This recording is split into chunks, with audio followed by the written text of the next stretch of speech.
নমস্কাৰ বন্ধুসকল, আজি আমি আলোচনা কৰিম কোভিড-19ৰ ভেকচিন দিয়া সাৰ্টিফিকেটখন যদি আপোনাৰ হেৰাই গৈছে বা ফাৰিছে সেইখন আপোনাৰ মোবাইলত কেনেকৈ ডাউনলোড কৰিব। গতিকে ভিডিঅ'টো স্কিপ নকৰাকৈ সম্পূৰ্ণভাৱে চাই থাকিব।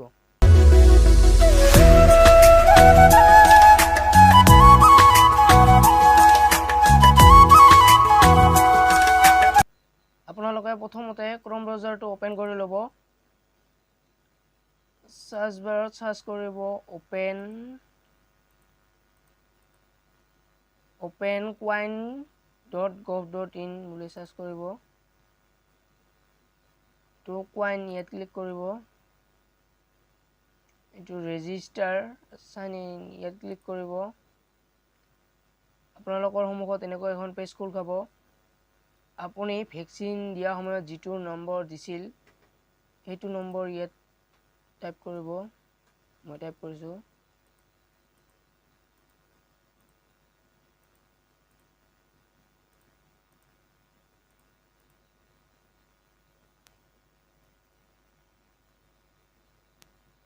গেট OTP ইয়াত ক্লিক কৰিব।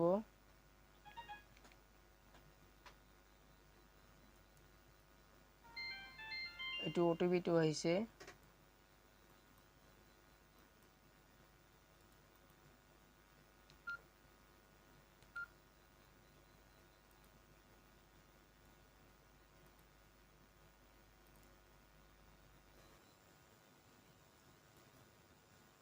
ইয়াত আপোনাৰ নাম সকলোবোৰ আহি যাব। ID number, date of birth. আপুনি ইয়াত সাৰ্টিফিকেট বুলি লিখা আছে ইয়াত ক্লিক কৰিব।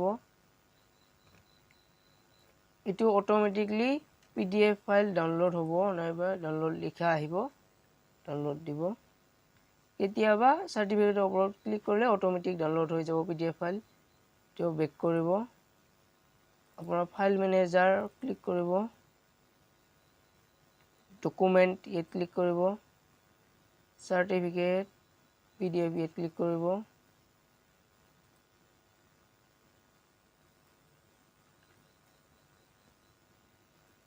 এইখন আমাৰ অলৰেডি ডাউনলোড হৈছে।